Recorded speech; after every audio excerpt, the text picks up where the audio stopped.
Hey everybody, if you remember a couple videos ago, we made a fabulous tri-tip roast steak out on the grill. And we have leftovers, and I don't like leftovers to go to waste, neither does my husband. So I started searching what we could do with them. And there's so many different things you can do. We could have made quesadillas, we could have made a soup, we could have made a pasta. But I decided something that I haven't done before, that I'd go ahead and give it a try. And I make this all the time, just not with beef. So I'm making him a tri-tip or a beef pot pie. So that's what we're going to have for dinner tonight, is a beef pot pie. So we're starting out with 6 tablespoons of butter that I have put into the pan here that I'm melting. And then once that melts, we are going to stick in our 1 chopped onion into this butter. And then what we're wanting to do is we're wanting to cook that onion in the butter till it gets tender.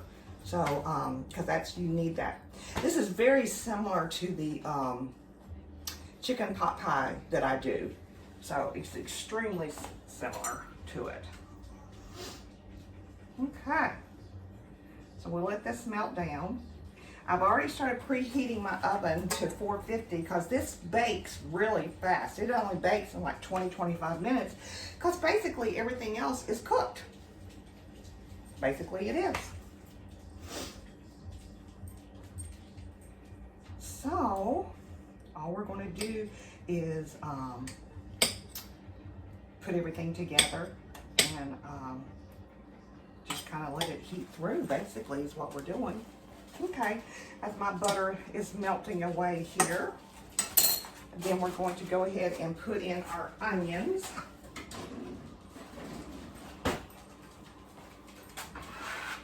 And again, just put them straight into that butter. All right. And I've got this on about a medium heat right there. So that's going to cook down. And I'm making this with the leftover beef broth, flour, a bag of frozen mixed vegetables, which I also do in my chicken pot pies, and I'm using a store-bought crust. You can't get simpler than that, people. You just can't get simpler than that. Let me move this over here. So we will cut up this tri-tip. So, yeah, look at that. And all I'm going to do is I'm going to cut this into chunks and try not to burn myself on this burner, because if I do it here, then you guys can kind of see what's going on. Well, maybe, maybe not.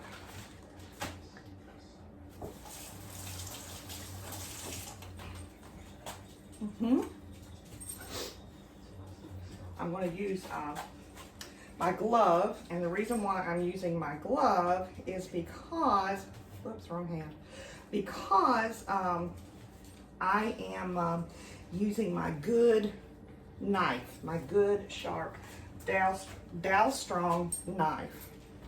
Okay, this one will hurt you, but it's a nice heavyweight knife, one of the best knives I've ever had. My son actually told me about this knife, and yeah, he has, I believe, several, and it's just amazing. See how easily that goes through the meat? And it stays sharp forever. Stays sharp forever. So all I'm doing is quartering this meat, or just kind of dicing it. I guess I can say, not really quartering it. I'm just dicing this meat. And this recipe calls for about 3 cups of cut meat. So we're going to be right close to 3 cups by the time I get all this cut up. And this was so good the other night, you all, with that corn on the cob. Yum. Sean outdid himself. That was amazing. Okay, my oven's up to temp, which is great. See, I would have got myself right there. That's why I wear this glove. That is why I do what I do. And I'm just wanting these in bite-sized pieces. Whoops, come back here. Just wanting them in bite-sized pieces. I can smell that butter and those onions, which is right underneath my nose.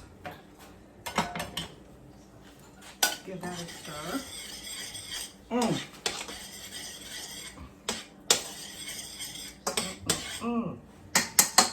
Good deal.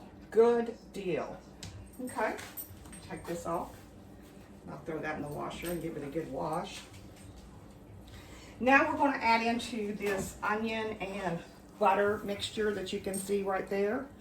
We're going to add in a half cup of all-purpose flour because we want it to thicken up. You know, you don't want a runny pot pie. You want some substance to your pot pie. So just level that off, half cup. My good little Tupperware measuring cups that I've had since I set up housekeeping back in 1980. Yeah.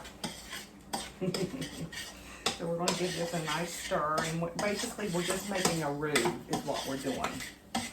And a roux is nothing more than having a liquid with your flour, sometimes with onion, and just mixing that up. And that just makes a nice roux.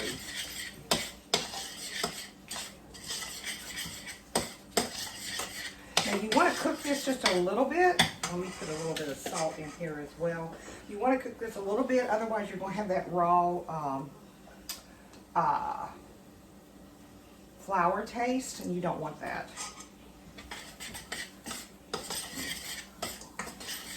Very nice. Very nice.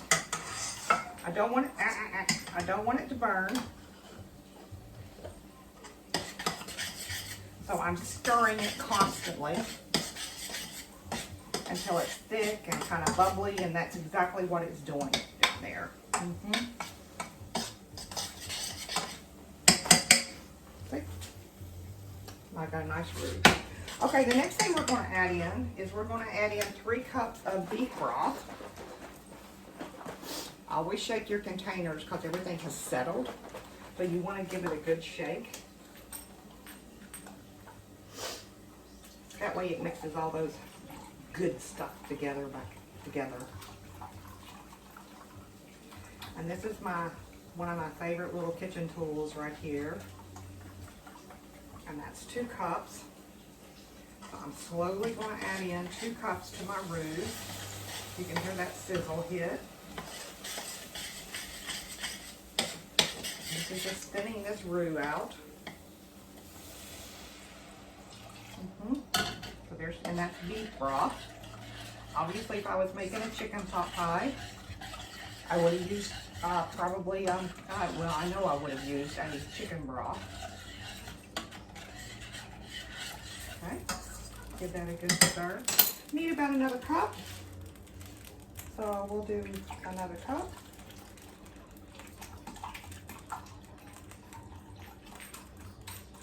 Okay. Move this out of the way. And we're finished with this. Give this a nice stir. And put in this beef broth. All this is doing is making that nice, delicious gravy that's going to go on top of the pot pie. So we're going to stir this until it's kind of thick and bubbly. Probably takes a couple of minutes. And then you add in your leftover beef, and then you put in your peas and your carrots, your veggie mix, which I actually pre-cook those in the microwave so that they will be ready to go. You can use any kind of mixed vegetables that you want in your pot pie, make it your own. That's exactly what I do, you know. So. And this is going to go into like a 2-quart dish. As you can see, I got my dish back here ready to go. And I've got my pie crust all melted.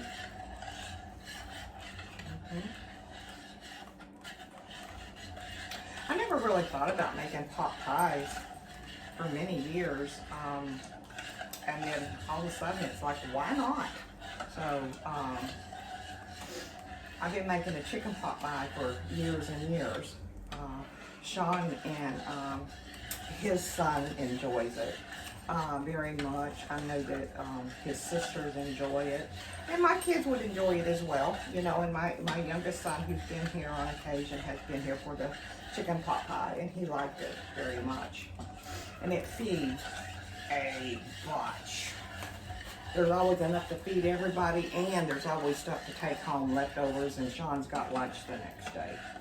So this one I'm sizing down a little bit, if we don't need all those leftovers.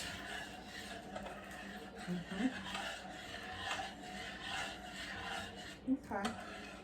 Just giving this a stir, and I want it to be thick and bubbly. I don't want it to be lumpy.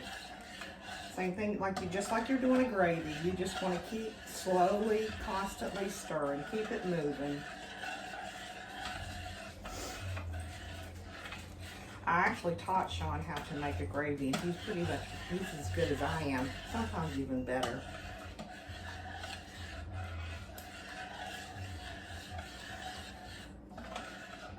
I think before I came along, he always used the gravy mix and things. I mean, he could make gravies, don't get me wrong, but he used like the gravy mixes and different things like that. Well, now he's learned how to make it all from scratch, and it just tastes so much better.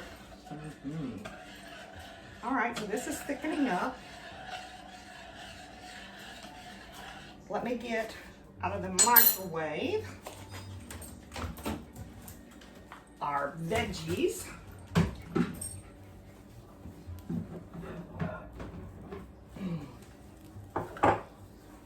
That is a hot bowl there for sure, right there. And this has just got your carrots, your green beans, corn, you know, typical stuff that you see in a pot pie. So, very nice.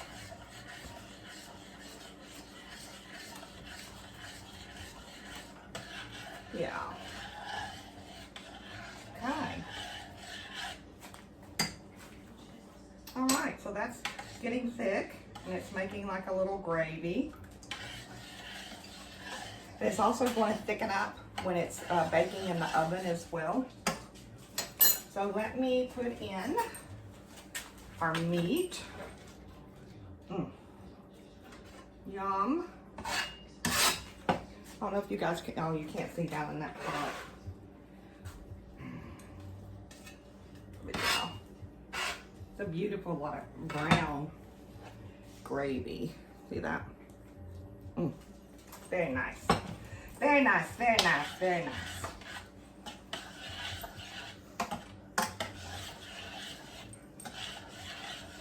All right. Now I'm going to turn in, see if I can do this. Yeah, I can do that. All these veggies.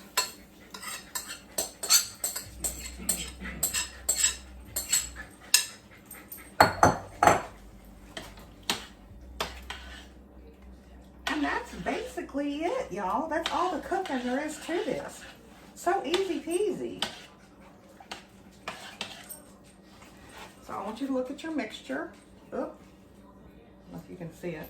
But you'll be able to see it once I pour it into this dish. Move this out of the way so you can see.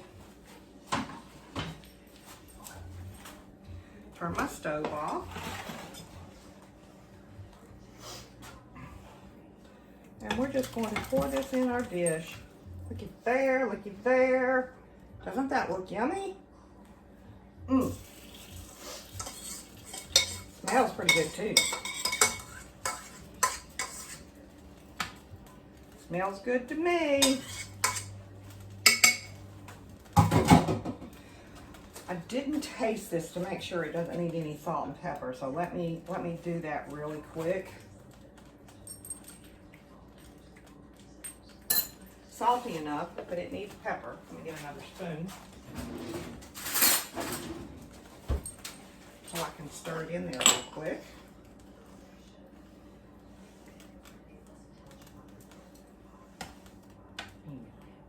because I got that nice salt seasoning from the tri-tip. So that's why I didn't add any other salt to this mixture. Perfect. Perfect. I don't know if y'all can hear my little helper in here or not. I'm touching things I'm not supposed to touch, and she lets us know. Okay, so now basically all I'm going to do is take out, sure she says, take out this pie crust. And I'm going to unravel it, give it a cover.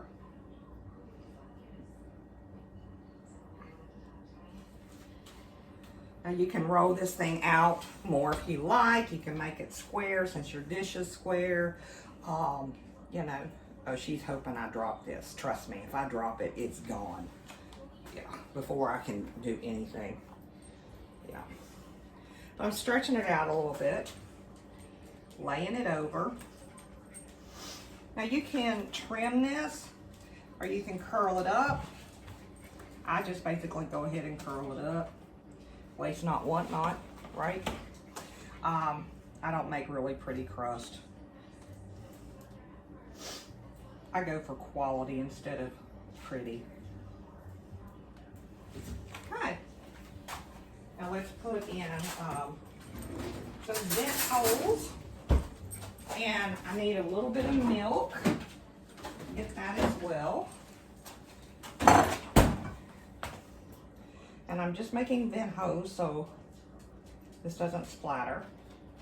Now I'm actually going to put a baking sheet underneath this in my oven.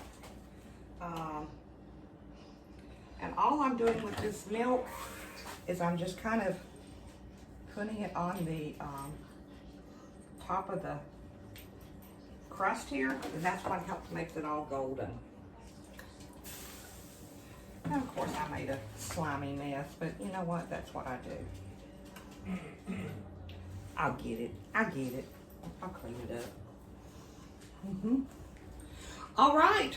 We are going to stick this in the 450-degree oven for about 20-25 minutes. Okay? See you then.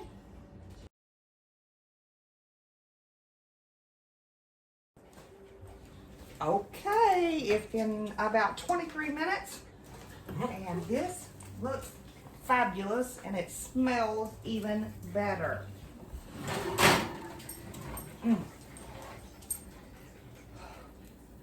Look at that, y'all. Look at that.